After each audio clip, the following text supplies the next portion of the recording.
Mesdames et messieurs, bonsoir. Il est 22 heures. Le journal, voici les titres.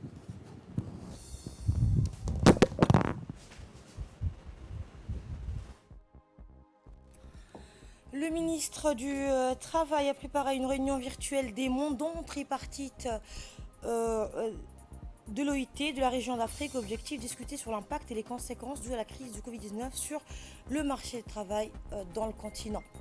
Et l'épidémie du Covid-19 continue de frapper durement le continent américain.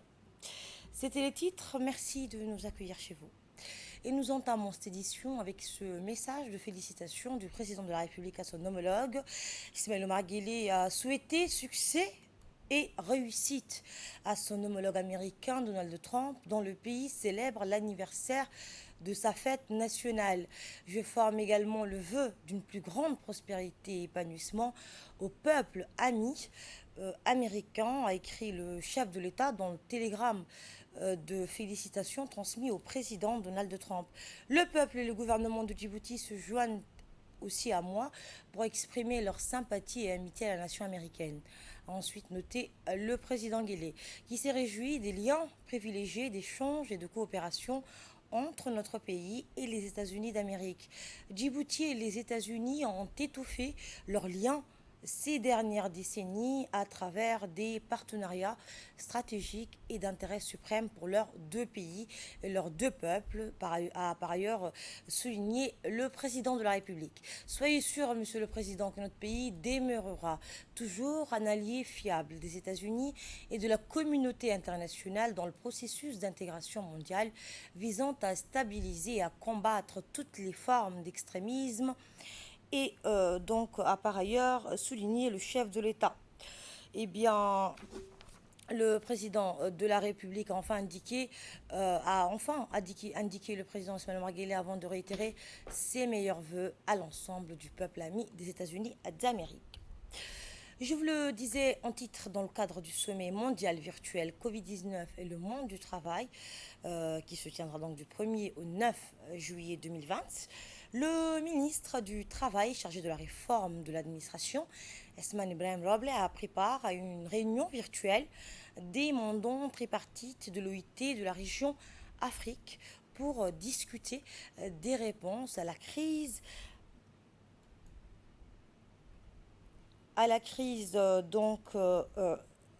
pour discuter des réponses à la crise Covid-19 afin de construire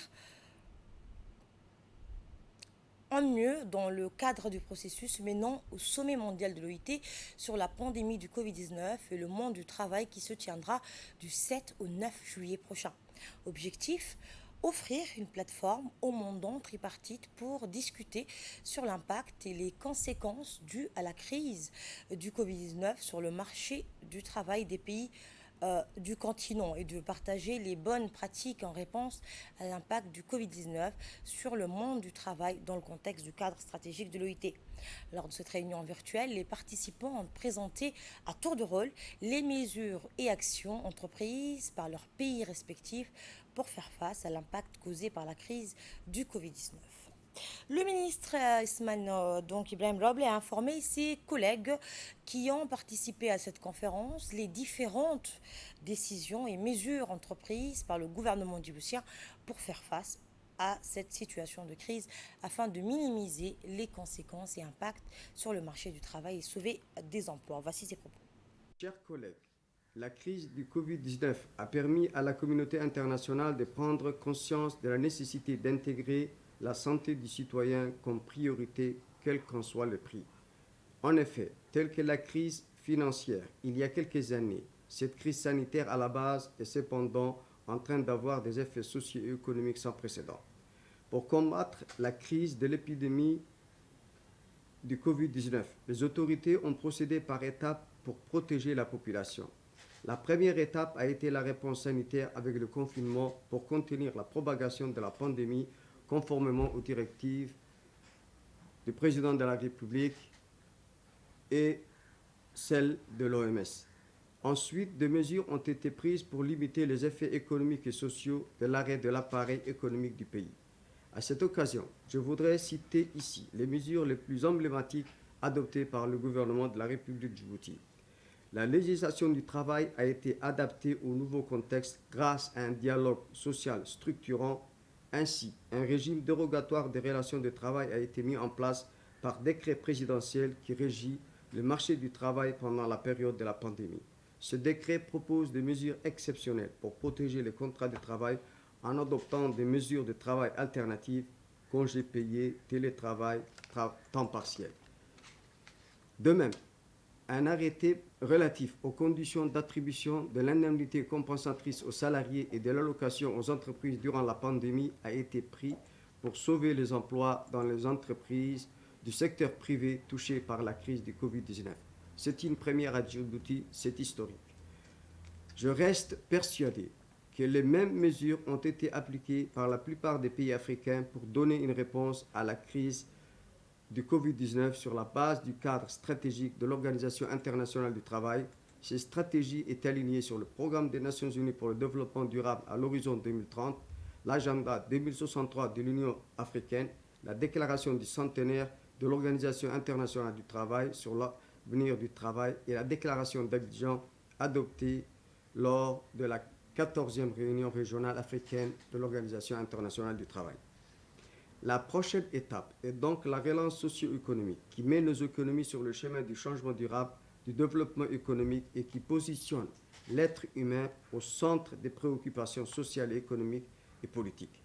Ceci m'amène à m'appesantir un peu sur l'économie informelle en Afrique et ce que la crise nous a appris. Je voudrais ainsi camper le débat et compléter ce que la directrice, Mme Cynthia, vient de nous présenter. Chères participantes, chers participants, la formalisation de l'économie informelle n'est pas une fin en soi. Ce n'est qu'une étape importante, mais importante pour promouvoir le travail décent pour tous. Cette formalisation constitue cependant une des préoccupations majeures de l'Afrique, exacerbée par la pandémie du Covid-19 qui a eu un impact sans précédent sur les travailleurs et entreprises de l'économie informelle. Chères participantes, chers participants, le premier défi de la formalisation, à mon avis, c'est donc de gagner le combat de la création d'emplois formels, salariés ou auto-emploi par la transformation structurelle, le développement de compétences, l'inclusion de toutes les couches de la force de travail. En somme, placer l'emploi et un emploi productif et décent au cœur de nos politiques de développement en Afrique. Place maintenant au point de presse sur l'évolution du Covid-19 à Djibouti. Les principales données relatives se déclinent comme suit. 16 patients ont été déclarés guéris, 320 tests ont été réalisés, 21 tests sont avérés positifs, 0 cas de décès. Enfin, le bilan global se résume comme suit. 47 401 tests ont été réalisés, 4 736 personnes ont été diagnostiquées positives au Covid-19, 4 580 cas ont été déclarés guéris, 55 décès ont été enregistrés depuis le début de la pandémie en République de Djibouti. Restez vigilants, respectez les gestes barrières et protégez-vous et bien sûr protégez les autres. Dans le reste de l'actualité, une cérémonie de remise de masques et de gel désinfectant s'est tenue hier à la Chambre de commerce de Djibouti. Le président de la Chambre de commerce, Youssouf Msedouali, l'ambassadeur de France auprès de la République de Djibouti, Arnaud Guillois, et le directeur de l'Agence française de développement à Djibouti, Philippe Collignon, ont émis un lot de 2200 boîtes de masques, soit 110 000 masques, 111 cartons de gel désinfectant, soit 2664 gels hydroalcooliques, aux acteurs économiques intervenant le long du corridor commercial entre Djibouti et Addis Abeba. Écoutez l'ambassadeur de la République de Djibouti, de France en République de Djibouti. Et il en est singulièrement ainsi pour les pays ouverts, les pays d'échange tels que Djibouti. On sait, le ministère des Finances l'a indiqué, le Fonds monétaire international l'a indiqué, que Djibouti risque de perdre plusieurs points de croissance en 2020. Eh bien, c'est dans ces circonstances-là qu'il faut faire preuve de résilience et de solidarité. Et je crois qu'il est très important que les secteurs formels ou informels de l'économie djiboutienne puissent être appuyés. Écoutons cette fois un extrait de l'intervention du président de la Chambre de commerce de Djibouti, Youssouf Msedouali. Notre pays a effectué à ce jour plus de 46 000 tests et 10% se sont avérés positifs. C'est dire à quel point le respect des dispositions sanitaires mises en place par le pouvoir public est important. Et même si la tendance de contamination est à la baisse, il est nécessaire de rester vigilant. Je rappelle que le PRCC est un projet financé par l'Agence française de développement qui s'inscrit dans l'appui au développement des capacités commerciales à la chaîne logistique du pays. Cette réallocation d'une partie des fonds permet de financer ces actions de prévention et sensibilisation contre le Covid-19 à différents niveaux. Le long du corridor Djibouti-Éthiopie et des activités de soutien économique aux entreprises dans la riposte contre la pandémie du Covid-19. Dans l'actualité également, une cérémonie de lancement officiel dans le cadre de la promotion de l'entrepreneuriat des jeunes a été organisée hier sous l'égide de M. Ahmed Gab Omar, conseiller technique au ministère de la Femme et de la Famille. C'était au centre d'autonomisation des femmes de Tadjoura. L'OIM, en tant que partenaire financier, était représenté par Christo Doulid, chargé de programme. Ont également préparé cette cérémonie le premier adjoint du préfet de Tadjoura, le représentant du conseil régional de la Ville Blanche, les bénéficiaires de ces projets qui ont suivi, on le rappelle, des sessions de formation en entrepreneuriat ont été retenus selon les critères d'assiduité, de motivation et surtout de la viabilité des projets en concordance avec la potentialité de chaque région. Le ministère de la Femme et de la Famille, avec l'appui de l'OIM, a déjà financé 35 projets dans les régions de l'intérieur. La fin du confinement a marqué un tournant dans l'épidémie du coronavirus à Djibouti, autorisé à faire du sport en extérieur et de manière individuelle. Les Djiboutiens s'impatientaient encore pour la reprise des activités sportives en groupe ou à l'extérieur. Eh bien, c'est désormais chose faite. Le Stade Goulet vient officiellement d'ouvrir en premier ses portes. Les salles, la pelouse sont prêtes pour accueillir les activités, qu'elles soient les arts martiaux, gym, le football, etc. La directrice du stade, Fatouma Dabalé, s'est félicitée pour le bon travail effectué par son personnel dans un temps record pour que la reprise puisse se dérouler dans de bonnes conditions. Elle a également fait savoir qu'il sera notamment possible pour le football de reprendre les matchs à condition de respecter les directives de santé publique. Écoutez.